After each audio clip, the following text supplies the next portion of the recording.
Hello there, ladies and gentlemen. Welcome to a War Thunder aircraft review. Yeah, I know, right? It really has been a while since we did one of these, but you know what? I just got a great game and I wanted to show it to you. So I bet you're all wondering, Smudge, what the hell is that? This is the S.O.8000 Narval. This is probably one of the weirdest planes in the game, being that it's in the French tech tree. It was a prototype aircraft, and it's about half French, half German.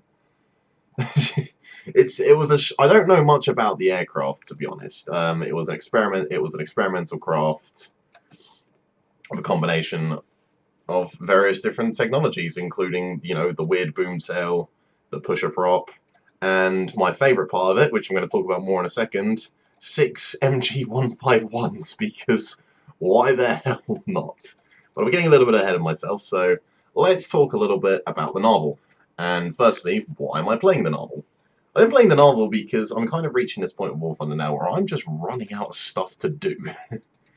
I've given up on tanks for the immediate future, and I doubt that's going to change anytime soon, just because Gaijin refuses to bump the rank 7s up to 11.0.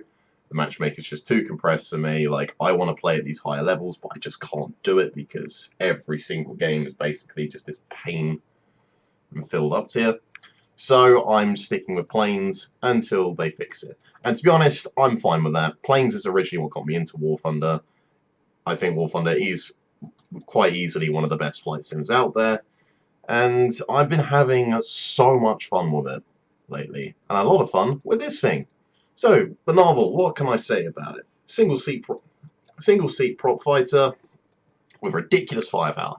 More on that again, as I said, in a moment, because God, I love these guns. But anyway, this plane is fast. It is a speedy boy at 730 kilometers per hour, and at 5.7, you're going to be able to outrun the vast majority of opponents you're going to run into in level flight, and that's going to be very, very important.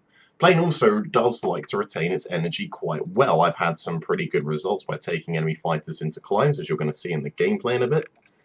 And again, in the dive, this is quite a large aircraft. It's heavy. Put this nose down, it's going to dive. Now, the turn time is telling you that it's got a 25-second turn time, which sounds pretty good. It's not. You think that is lying, or that's at that max altitude, because this plane is a bit of a brick in the turn. You can turn fight with some aircraft, namely, you're going to see me win some turn fights against heavy fighters, but as soon as you try to take this plane into a turning fight with a thoroughbred maneuvering aircraft, you're going to be in a world of pain. I would highly recommend playing this aircraft as more of an energy fighter and a boom and zoomer. Don't try and turn with your opponents. You are fast, you have ridiculous firepower, use it. Rate of climb of 16 meters per second. Yeah, it's not great, but you can still get yourself out of some trouble because you've got this max speed deficit to pick up. The aircraft does like to pick up energy very quickly. You're going to lose that energy very quickly in the climb, but I guess it's a question of ratios. Like I said, I've had pretty good results by just taking enemy aircraft into a climb and stalling them out and coming back down, which you're going to see in the gameplay. And then, of course, there's the guns. 6 MG151s in the nose. They don't even have to fire through a propeller. These guns are evil. Evil guns. Really, really nasty. The MG151s are probably my favourite cannons in the game. In fact, yeah, I think I would say the MG151 is probably my favourite gun in the game because they're very accurate, they've got great rate of fire, and they do a ridiculous amount of damage. And you have 6 of them. 6 20 mils in the nose. It's ridiculous. Like, okay, yeah, I know there are planes that have more firepower than this, but come on, man. Like, in this package, guns are evil. And then you combine it with the fact that you have 1,500 rounds of ammunition. That's 250 rounds per gun. You don't run out of ammo very often in the Narval. And this plane just has this ability just to stay in the fight and just keep going and keep shooting at things. You are never going to win a fight against the Narval by making him run out of cannon ammunition like you can with a Spitfire or, you know, some of the other aircraft. This plane, no, you need to fight. You know, you're not gonna get away. Don't push yourself in front of the Narval. You are going to have a bad time. The other quite nice thing about the Narval is it's got some pretty decent ground ordnance. We get 2 1,000-pound bombs, which I've used to great effect in RB, and you get some rockets, which I don't really tend to mess with. I mean, yeah, you got the armor-piercing rockets, which are probably great for ground forces, but I've never taken this aircraft out in ground forces. My French tech tree looks like that. So that's not really likely to change anytime soon. So I think that's enough said about the Narval for now. Let's get her up into the air, and I'll show you guys the game I had just before recording this video that inspired me to actually record the video. So here we are with the S.O.8000 Narval on the map that I can't remember the name of. Why can't I remember it? Does it really? What's the statistics say? France 1944. There we go. So it's almost periodically accurate. Never mind. So, the S.O.8000 Narval, you were probably thinking by looking at the stat card and by the fact that this aircraft just got an interceptor spawn that this is a high altitude interceptor. And it's not. I don't really. Yeah, it's weird plane, to be honest, in terms of its role, because all the statistics say this plane should perform really well at high altitude, but I have had next to no success with taking this aircraft up to altitude. When I first got it, I thought, like, wow, this will make a really good bomber hunter. And it is a very good bomber hunter, and you can do it, but, you know, you're not going to want to try and dogfight the F-109s or FW-190s up at that altitude. It just doesn't seem to work. This is an energy fighter, a bit more of a boom and zoomer. But I've had a lot more impact running this aircraft at lower altitudes, and that's what we're going to see in this game. So, big old thick layer of clouds. Like, we do love a good thick layer of clouds. Well, most of us don't, I think it's fair to say. I think the clouds are quite a hotly contested topic within the War Thunder community right now. And to be honest, I like the addition of clouds, but what I don't like is the way the spotting system works, because as you're going to see in a minute, I'm going to spot 2 German aircraft, or, well, I'm assuming a German aircraft, no, one of them is, on the other side of that cloud, and they're about 7 kilometers away. And then, of course, you get close, then the closer you get, suddenly they disappear until you're right on top of them. I don't understand how that works. I'm guessing it's just a rendering issue. It'll be some kind of rendering issue. Maybe it's a performance, I honestly don't know, but either way, it allows you to see enemy aircraft through clouds, which I don't think is right. So we're making the most of the air spawn. We're in a slight climb with the plane. 10 to 15 degrees is about all you're going to be able to manage at full throttle with this aircraft. But like I said, I don't really recommend taking this plane up to altitude. I've had all of my best games down low on the deck. Now, in a moment, we're going to spot a couple of targets. There's one there. I'm just going to put them just off the nose, if the game will let me. There. And then there is actually another one who's going to pop up in a moment as well. And we're going to go and very politely introduce ourselves once we eventually get to the combat. Climb up to 4,000 meters. You know, I'm putting it into a bit more of a sharp climb. I'm trying to get that altitude because, you know, German aircraft, they will be up high, and that's when I spot the second target, who is this guy right here. And I'm thinking like, oh, that's probably a Ju-288. Like, we bet we can come at this angle, make a nice pass, fill him up with lead, and get out of the way before he can put his guns on us. And I wasn't quite expecting what we actually got. So put the nose down as he tries to guide me. I think he's going quite fast. It's a 288. And it's a Do 335. Give him a nice long burst as we fly past. You can see what I mean there about the janky spotting mechanics. And now we're in a bit of a pickle. Put the nose up. Like, get some altitude on him. We are going to overshoot the Do 335 because we're going a bit too fast. But he stalls out just a little bit before we do, because we have the better energy retention, and then I'm going to follow him down. This engagement was entirely luck. The fact I ran into him like that, he was unlucky, I was in a good position, and we just fill him up with those 20 mils. It doesn't take much. You don't have to be sparing with these guns. You have 1,500 rounds. You will be hard-pressed to run out of ammo with this aircraft, and I expect if you do manage to run out of ammo, you've probably got an ace. Because that's a lot of cannon rounds, and it doesn't take a lot to hit the target. So feel free to spray a little bit.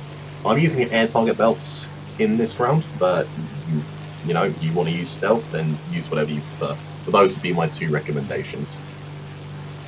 So, first kill of the match, we're now putting the nose back up, trying to get some altitude, because while yes, I do keep saying I don't recommend engaging targets at altitude with this aircraft, it is always better to be above your opponent no matter what you are flying. If you can be above your enemy, then you'll potentially have more energy, which you can convert into speed. So, there's a G55S who's having some fun with a P-61. P-47 goes in as a little go, and we're going to see a bit more of him later. G55S is probably my least favourite plane in the entire game to fight. Don't know what it is about them, but those guns just seem to be one-hit wonders. Which is odd, because I have twice as many of the same gun in this plane. And, well, yeah, I'm going to finish off some guys pretty quickly. The G55s, I don't know, they just seem to do it quicker. He comes in under us and trying for the deflection shot. I can't quite make it. Looked very close. It might even have sparked. It's kind of hard to say. I dropped the combat flaps and ripped them off because I'm going too fast. And the G55's reversed me. And I'm thinking, right, I'm not going to win this turn fight. He very nearly killed me there. Put the nose up. P-51 Mustang comes in. I want to get above this guy. I don't want to be turn fighting him down on the deck. So I use my superior energy advantage. We're going to come back down, try again. Nope, still can't quite get him. And we're going to zoom past him again, keeping our energy high. If he wants to chase us, he's going to have to bleed all his energy and not be able to. And suddenly, Focke-Wulf 190. Oh dear. So how are we going to deal with this much? Well, the Focke-Wulf 190 is coming in from below. I've got quite a lot of airspeed, so quite a lot of energy. I wait for him to get just about the limit of his gun range, and then I stick the nose up into the vertical. 190 tries to follow, stalls out, he's low on energy, and I flip the plane over, right as the G55S comes in. But I'm in the clouds, and he can't actually see me. He fires shots where he thinks I am, but he hasn't got quite enough time to line up his shots, and we zoom away. We're going to be much faster than him. I don't have to worry about the G55 for a minute. So we're going to come get on the TEDS 190. And I think the Focke-Wulf just gave up. Like, he puts it into a slight turn, he didn't go evasive, there wasn't much he could do, saw his left wing off, there's kill number 2. G55S is following us, but we are much faster than he is. This plane is built for speed, his is built a bit more for manoeuvrability. And once again, we're scanning the targets. I'm thinking, I wouldn't mind getting that G55, but there's no way I can turn around and actually kill him. There's a BF-109 down there. I'm thinking, like, yeah, maybe. And then suddenly, ME-410 comes out of nowhere. And he does have a speed advantage on me right now, so I'm thinking, oh crap. Put the nose down, flip her over. The minor maneuver is initially to throw up his aim until he gets closer, and that's when I make the turn, so I don't give him the deflection shot. And turn fighting 410 is going to be pretty damn easy, but there is still a G55S over there, so don't really want to mess with him. Coming around now, this is going to look like I go for the 410. I'm actually not trying to engage the 410. I'm just trying to get into the face as G55 so that I can avoid his attack. So there we go. Open up the distance a little bit. The 410 and the G55 are far more preoccupied with the P-47, and I bring it around. Quite frankly, should have died here. But G55 head on pass, fill up the guns, barrel roll out of the way. We were just slightly quicker on the aim, slightly quicker on our trigger, and we achieved kill number 3. There goes the 410. He just doesn't quite have the maneuverability to pull his guns on us. The P-47 makes a pass, but, you know, 410 and a P-47 in the turn fight, it's a pretty even fight. F4U Corsair screws it up, falls out, doesn't hit the ground, and, you know, 6 MG 151s. That's kill number 4. That was 4 kills in the space of 9 minutes. With a 75% booster on, and our team has completely obliterated the enemies. There are 2 bombers left, who I think actually both go on to survive this match. And we will actually win this one on tickets. So that is the end of the gameplay. Bit of the post-game stats there for you. Unfortunately, oh, actually, maybe I can show you the reward. Let me just go and pull it up here. Yep, that was our post results. And yes, I was using a 75% Silver Lions booster, so do take this number with a pinch of salt. And yeah, otherwise, great research all around, great fun. So, the S.O.8000 Narval, what do I think of this aircraft? I think it's very bloody good, but I think it's also very, very good at what it does. And what it does is punish people at low altitude and low energy states. This is a fast plane. If you use it correctly, you can have some great results in it. It's a very good bomber hunter. It's great for picking up those lawnmowers, those ground attackers, and if you need to take it into a fight against enemy fighters, you can do it, but I'd highly recommend you keep them down low, you keep your speed high above 400 kilometers per hour, and you're not going to have too many issues with them. If they do manage to pull their guns on you, just turn into them, fly past, open a distance, come back and try again. Do I think the S.O.8000 Narval's overpowered? No. Simply because it is a low altitude aircraft. It's got ridiculous firepower. It really does. And looking at the stats, you would be forgiven for thinking this plane is OP. But quite frankly, you're up against aircraft like, well, not quite like that. You're up against planes like this, which, same BR, pretty much identical speed, but this aircraft performs much better at a high altitude where most of the engagements are happening. And you're not going to be able to fight him up there. You need to bring him down low, where you excel. So that's going to be it from me today, guys. I really hope you enjoyed this video. Sorry we've been a bit sporadic on the video uploads since the last day's combat walkthrough. I do have some more games lined up for walkthroughs, and I'm going to be starting to film those over the next few days. But I just had this game after doing my Operation Heat missions, and I wanted to share it with you guys. So, anyway, that's it from me for today. I really hope you enjoyed this video, and I'll see you on the next one. Adios.